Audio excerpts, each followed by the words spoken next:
하나님 말씀은 사도행전 8장 34절부터 40절까지입니다.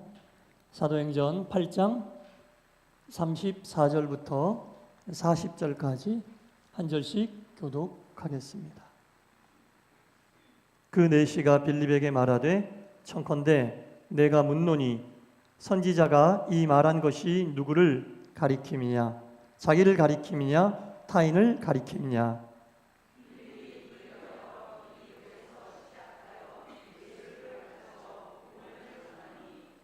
길 가다가 물 있는 곳에 이르러 그 내시가 말하되 보라 물이 있으니 내가 세례를 받음에 무슨 거리낌이 있느냐.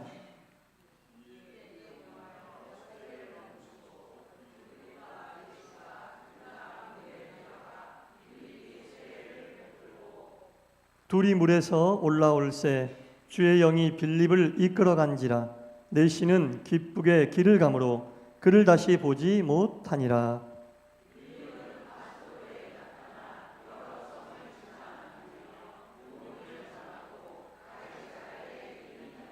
아멘. 주일 2부 예배에 참여하신 여러분 모두에게 하나님의 크신 은혜와 평강이 충만히 임하시기를 간절히 축원합니다. 네. 새벽에 사도행전을 계속 보고 있는데요. 사도행전 내용 가운데 이 말씀은 주일에 성도님들과 함께 나누어야겠다 싶은 부분은 제가 새벽에 킵을 해놨다가 주일에 전하는데 오늘 본문이 또 우리 성도님들과 함께 주일날 나누고 싶었던 그런 부분입니다. 오늘 같이 읽은 본문 가운데 여러분 잠깐 멈칫하셨던 부분이 어디예요? 37절에 본문이 없어요. 본문이 없습니다. 그런데 그 없음이라고 하는 그 업자 위에 숫자로 조그맣게 2라고 써 있죠. 주표시인데요. 그 각주의 성경 밑에 보면은 그 각주의 해설이 나와 있어요. 제가 지금 해설을 한번 읽어볼게요. 어떤 사본에 빌립이 이르되 내가 마음을 온전히 하여 믿으면 가하니라. 대답하여 이르되 내가 예수 그리스도께서 하나님의 아들인 줄 믿노라라고 기록되어 있죠. 어떤 분이 새벽에 이 본문 부분을 읽을 때 이 본문 부분 한 그날 오전에 저한테 연락을 주셔서 이 37절이 왜 없냐 이렇게 물어보셨는데 저도 모르죠. 여러분 설명을 해드릴게요. 성경은 원본이 없어요. 성경은 원본이 없는 책입니다. 모세를 통해 쓰신 창출 내민신 모세오경 또 사도 바울을 통해 쓴 또 다른 기자들을 통해 쓴 성경은 원본이 없어요. 만약에 원본이 있었더라면 사람들이 그 원본을 우상시하느라고 원본에 담겨있는 내용은 별로 중요하게 여기지 않았을 거예요. 하나님이 성경의 원본을 없애시고 그러면 우리가 보고 있는 성경은 뭐냐? 성경의 원본을 누군가 필사를 했어요. 사본. 그래서 성경은 사본밖에 없어요. 여러분 사해 사본, 무슨 또 시나이 사본, 대문자 사본, 소문자 사본, 레닌그라드 사본 이런 사본에 대한 말은 아마 얼핏이라도 들어보셨을 텐데 다 성경은 사본이에요. 사본을 또 누가 필사하고 또 필사한 사본을 또 필사하고 이렇게 성경이 내려오는 거예요. 성경은 원본이 없는 책입니다.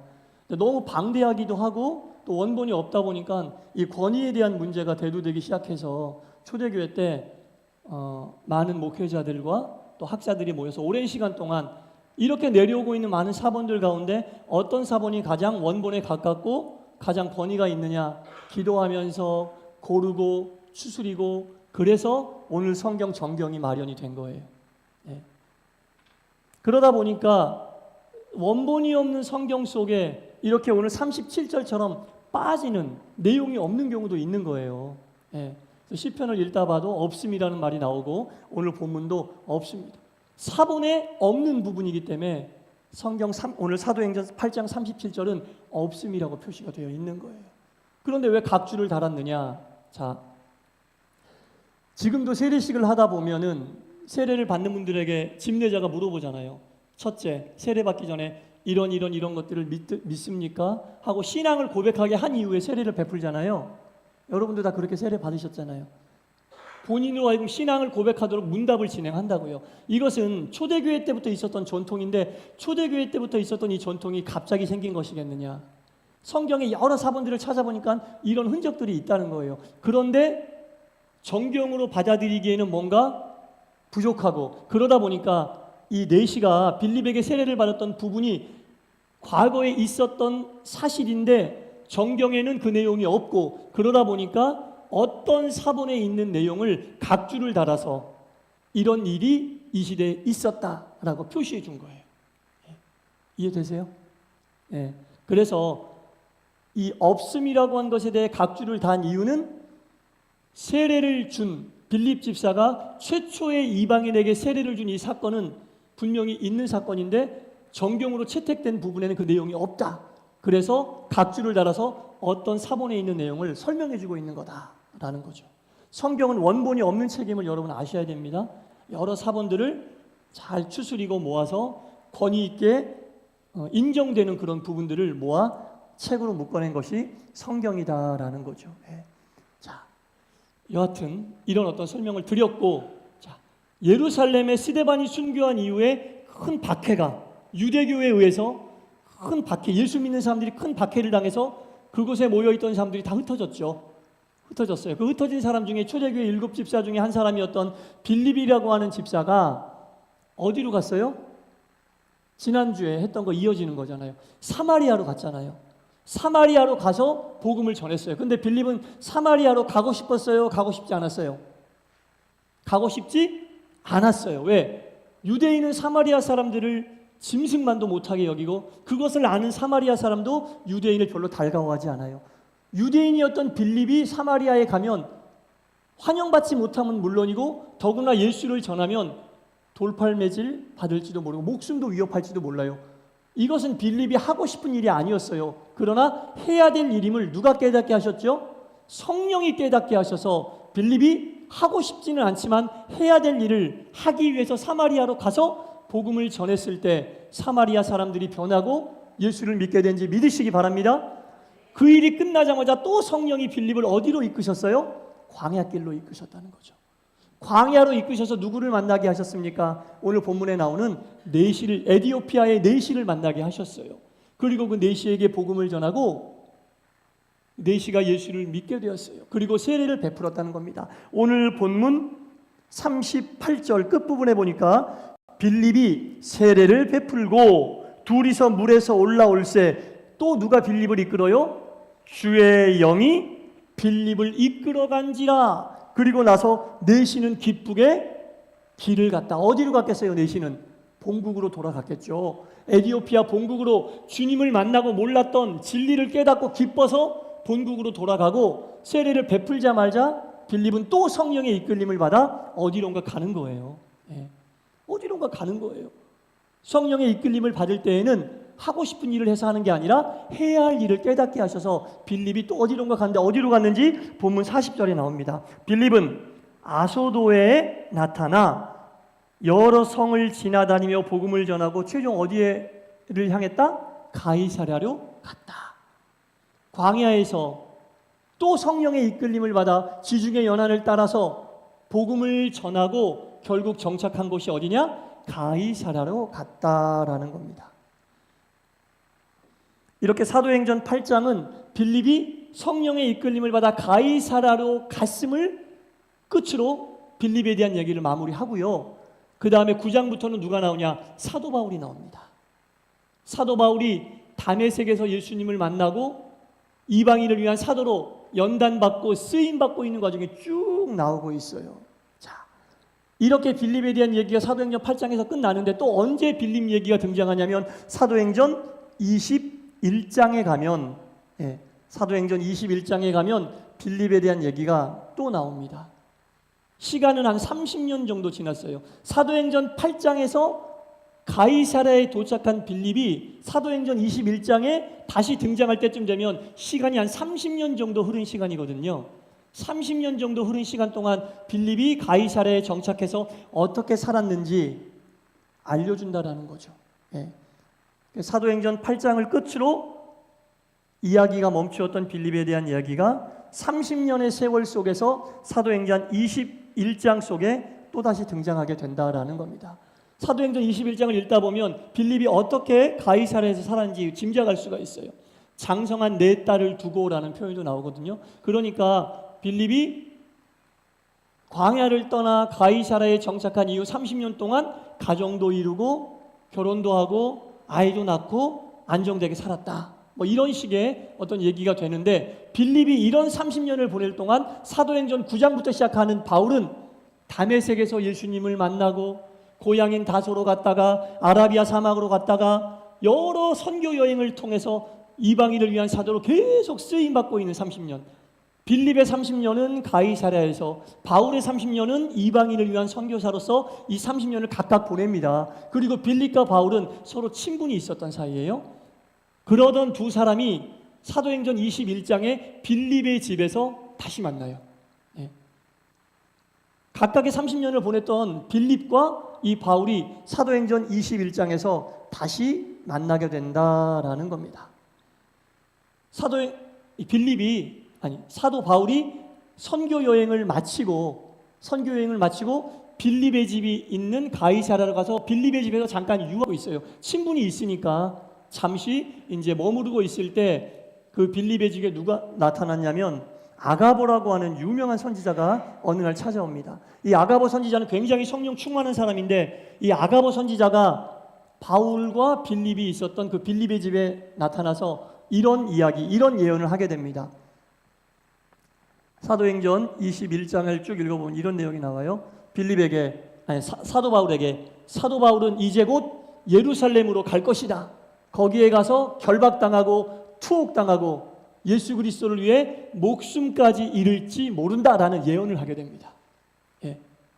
선교 여행을 방금 마치고 와서 조금 쉬고 있는 이 바울에게, 빌립의 집에 있는 이 바울에게 아가보 선지자가 와서 그런 얘기를 해주는 거예요. 당신은 이제 예루살렘으로 가게 될 거야. 거기 가면은 결박당하고, 거기 가면 투옥당하고, 거기 가면 예수 때문에 목숨을 잃을지도 몰라. 이런 얘기를 하는 거예요. 그 이야기를 듣고 있던 바울과 빌립이 다른 반응을 보입니다. 그 이야기를 듣고 있던 빌립이 어떻게 반응을 하냐면 사도행전 21장 13절에 이렇게 이야기합니다. 13절, 12절 그 위에 부분에 이렇게 얘기합니다. 가지 마세요, 바울. 거기 가면 당신은 죽습니다. 가지 마세요. 이렇게 사도 바울을 만류하는 거예요. 인지상정이겠죠. 친분이 있었던 바울이 이제껏 30년 동안 선교 사명을 감당하고 이제 조금 자기 집에 와서 쉬고 있는데 또 예루살렘에 가서 결박당하고 투옥당하고 죽을지도 모른다고 하니까 친하게 지냈던 빌립이 바울을 막는 건 당연한 거 아닙니까? 가지 마시오. 이렇게 얘기합니다. 그러니까 바울이 아이고 고맙네요. 내 걱정해 주는 사람은 당신밖에 없네요. 그렇게 얘기하지 않았어요. 바울은 사도행전 21장 13절에 이렇게 얘기합니다. 바울이 대답하되 어찌하여 울며 내 마음을 상하게 하느냐. 빌립이 울며 불며 바울을 만류했다는 얘기죠. 어찌하여 울며 내 마음을 상하게 하느냐. 나는 주 예수의 이름을 위하여 결박당할 뿐 아니라 예루살렘에서 죽을 것을 각오한 사람이다. 이렇게 얘기합니다. 아가보 선지자의 이 예언을 듣고 빌립과 바울이 정반대되는 그런 반응을 보이는 거예요. 빌립은 아이고 가지 마세요. 가면 죽어요. 다른 방법을 찾아봅시다. 이렇게 만류하는 빌립과 그렇게 울며 만류하는 빌립에게 고맙다고 얘기하는 게 아니라 당신은 왜 내 앞길을 막느냐. 나는 이미 예수 그리스도를 위해 죽기를 각오하고 있는 사람이기 때문에 예루살렘으로 갈 것이 당연히 내가 가야 될 일이다. 이렇게 마치 베드로가 예수님을 선생님 가시면 죽습니다. 그때 예수님이 베드로에게 내 걱정하는 제자는 너밖에 없다 그랬어요? 뭐라 그랬어요? 사탄아 물러가라 그랬잖아요. 너는 내 앞길을 막는다 이렇게 얘기했잖아요. 똑같은 거예요. 빌립이 바울의 앞길을, 영적인 앞길을 막고 있는 거예요. 인간의 정으로 바울의 앞길을 막고 있는 겁니다. 빌립이 왜 그랬을까요? 30년 전으로 한번 시간을 돌려볼까요? 빌립이 예루살렘에서 사마리아로 갈 때 죽을지도 몰랐어요. 사마리아로 가면 사마리아 사람들이 유대인인 자신을 죽일지도 몰라요. 근데 빌립은 누구의 이끌림을 받아 거기까지 갔어요? 누구의 이끌림? 성령의 이끌림을 받아 간 겁니까? 성령의 이끌림을 받아 죽을지도 모르는 그 길을 갔던 사람이 빌립이라고요. 사마리아에서 사역을 마치고 또 광야로 갈 때 누구의 이끌림을 받았어요? 성령의 이끌림을 받아 갔다고요. 죽을지도 모르고 아무것도 없는 광야에서 어떻게 될지도 모르는 그 길을 성령의 이끌림을 받아 갔던 본인이 30년이 지난 후에는 성령의 이끌림을 받아 사역을 감당하려고 하는 사도 바울을 막고 있는 거예요. 빌립에게 무슨 일이 있었어요? 무슨 일이 생겼어? 30년 동안 지켜야 할 게 더 많이 생겨버린 거야. 환경이, 가정도 생기고 딸도 생기고. 성령 충만했던 이 빌립이 30년 전에는 자기가 바울처럼 일을 했어요. 사마리아로 가서, 광야로 가서 한 번도 가본 적이 없는 지중해 연안을 따라서 복음을 전하며 가이사랴에 정착하고 30년이 지나는 동안 환경이 지배를 받는 사람이 되어버린 거예요. 성령의 지배를 받는 사람에서 환경의 지배를 받는 사람으로 바뀌어버린 거예요. 과거에 그랬던 건 그냥 옛날이요. 나 옛날에 그랬어. 나 옛날에 그렇게 뜨겁게 신앙생활 했었어. 나 옛날에 성령에 충만한 사람이어서 하고 싶은 일을 한 게 아니라 해야 될 일을 하는 그런 사람이었어. 죽을지도 모르는 사마리아도 갔고 아무것도 없는 광야도 갔고 한 번도 가본 적이 없는 가이사랴에 가서 복음도 전했어. 열매도 맺었어. 근데 그게 다 옛날 일이 돼버리고 가이사랴에 정착해서 안정되게 살기 시작하면서 환경의 지배를, 성령의 지배를 받는 게 아니라 환경의 지배를 받는 사람이 돼버리니 영적으로 굉장히 무뎌져 있는 거예요. 그리고 좀 전까지 선교 여행을 마치고 영적으로 아주 예민하고 샤프에 있는 사도 바울이 받아들이는 거하고 좀 다르게 받아들일 수밖에 없는 거 아닙니까, 여러분? 성령 충만했던 사람도 이렇게 돼요. 과거에 어떤 일을 했던 사람도 이렇게 되는 거예요. 그래서 우리가 날마다 우리의 영을, 우리의 신앙을 갈고 닦아야 되는 거예요. 그렇지 않으면 우리의 화려했던 과거의 신앙은 다 옛날 얘기가 돼버린 거예요. 추억이 돼버린 거예요. 추억이. 신앙이 추억이 돼버리는 거예요, 여러분. 신앙이 추억이 되면 되겠습니까? 30년 전에 빌립이 어떤 사람이었어요? 최초로 이방인에게 복음도 전하고 이방인에게 세례도 주었던 기독교 역사상 정말 큰 업적을 남긴 사람이었는데 30년 동안 가이사랴에 정착해서 살면서 자기 게 많아진 거죠. 지켜야 될 게 많아진 거죠. 그러다 보니까 성령의 이끌림을 받아 환경을 움직이는 사람이 아니라 환경을 지키기 위해 성령님을 끌어들이는 사람이 돼버린 거예요. 환경을 지키기 위해서, 나를 지키기 위해서 성령님을 끌어들이는 사람이 돼버린 거예요. 성령님은 나를 위해 존재하는 사람이 된 거예요. 하나님은 나를 위해서, 나를 편안하게 하려고, 내가 가진 것을 지키게 하려고 존재하시는 분이 하나님이 돼버린 거예요. 그래서 매일매일 갈고 닦는 거예요, 여러분, 신앙을. 안 그러면 무뎌지니까. 빌립과 같은 사람도 그렇게 변하는데. 한 번도 하나님이 성령의 이끌림에 대하여 토 한 번 단 적 없는 빌립이 사마리아 가는데 왜 내가 거기 가야 돼요? 광야로 갈 때 한 번 했는데 또 합니까? 끝나자마자 또 가이사랴로 부르실 때 힘들고 지쳐서 못합니다.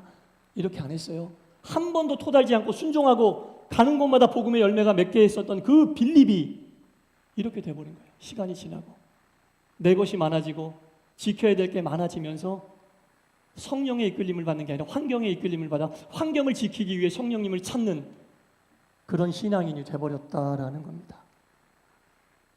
젊은 시절 빌립은 한 번도 성령님 앞에서 자기 주장을 내세운 적이 없는데 철저하게 그 이끄심에 순종하는 사람이었는데 그게 자신을 지키는 유일한 길임을 아는 사람이었는데 학자들은 빌립이 사마리아와 광야와 가이사랴로 갔던 그때를 약 20대라고 생각을 하는데 50대 정도의 30년이 지났으니까 50대 정도의 안정적인 삶을 살다 보니까 빌립이 이렇게 변한 거죠. 지킬 것이 많아지는 게 여러분 반드시 좋은 것만 아닙니다. 신앙을 통해서 볼 때 개인의 유익을 더 중요하게 생각하고 내 환경을 더 성령의 이끄심보다 더 중요하게 생각하는 그렇게 신앙이 변해버리게 된다라는 겁니다. 빌립과 바울의 이 아가보 선지자의 예언에 대해 각각 보이는 반응이 오늘을 살고 있는 우리에게 어떤 교훈을 줘요? 과거에 뜨겁고 무슨 일을 했든지 성도든 교회든 과거에 했던 그것이 오늘 빛나기 위해서는 오늘 내 신앙이 어떤지 봐야 된다는 얘기죠. 빌립의 과거의 그 화려하고 정말 뜨거웠던 그 사역이 오늘을 살고 있는 이때 빛나기 위해서는 오늘 내 신앙이 어떤지 봐야 된다는 얘기죠. 안 그러면 다 추억이고 옛날 얘기란 얘기죠.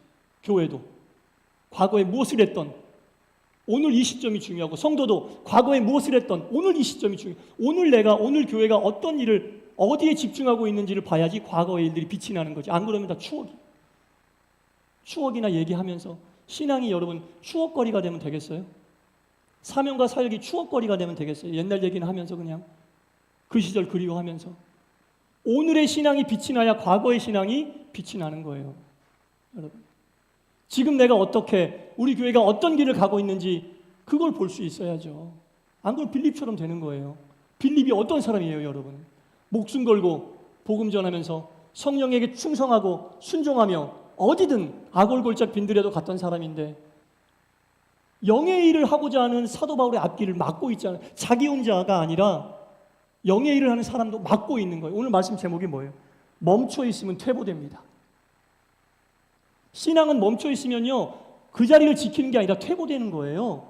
다른 사람의 신앙까지도 막아버리는 그런 일을 하게 되는 게 신앙의 정체, 신앙의 멈춤입니다, 여러분. 만 옛날 얘기는 하면서 옛날 거나 그리워하고, 지금 내 신앙이 어떤지 봐야죠. 지금 빛이 나고 있는지 봐야지 그 빛이 과거의 것도 빛나게 한다는 거예요, 여러분. 그 빛이. 사랑하는 성도 여러분, 오늘 빌립과 바울의 이 아가보 선지자의 예언에 대한 태도를 보면서 오늘을 살고 있는 우리도 매일매일 말씀과 기도로 신앙을 갈고 닦지 않으면 무뎌져서 정말 종교인이 돼버리는 거야. 교회 안 다니는 거 아니고, 예배 참석 안 하는 거 아니고, 드릴 거 안 드리는 거 아닌데 종교인으로서 그렇게 드려버리게 된다는 거. 빌립처럼 되는 거예요. 내 것을 지키기 위해 하나님이 필요해. 내 거를 지키기 위해 하나님이 필요해요. 그런 사람은 어떻게 신앙인이라고 할 수 있겠어요? 내가 가지고 있는 거 지켜주시옵소서. 이게 어떻게 우리가 신앙인이라고 할 수 있겠어요? 종교인이지. 처음의 신앙이 빛이 나기 위해서는 현재의 신앙이 중요하다. 절대로 멈춰 있으면 안 된다. 멈춰 있는 것은 퇴보다. 기도하겠습니다. 사랑과 은혜가 많으신 아버지 하나님, 그 옛날 뜨거웠던 빌립이 성령에게 충성하며 아골골짝 빈들에도 가서 목숨 걸고 복음 전했던 빌립이 가이사랴에 정착하고 30년이 지났을 때에는 성령은 오간데 없고 환경의 지배를 받는 종교인이 되어버리고 영의 일을 하려고 하는 사도 바울의 앞길을 막고 있습니다. 이 빌립의 모습을 보고 영의 일을 하려고 하는 그런 빌립에게 어찌하여 내 앞길을 막느냐, 나는 주님을 위해 목숨까지도 내놓을 각오가 됐다고 이야기하는 사도 바울의 또한 이 태도가 오늘을 살고 있는 우리들에게 어떤 신앙의 교훈을 주는지 알게 하여 주옵소서. 과거의 신앙이 빛이 나기 위해서는, 과거의 사역이 빛이 나기 위해서는 지금 내가 가지고 있는 신앙이 더욱 빛이 나야 됨을 알게 하시사 매일매일 말씀과 기도로 스스로의 신앙을 갈고 닦아 샤프하고 예민한 영적인 감각을 가지고 믿음의 길을 가게 하여 주옵소서. 예수님 이름으로 기도드리옵나이다. 아멘.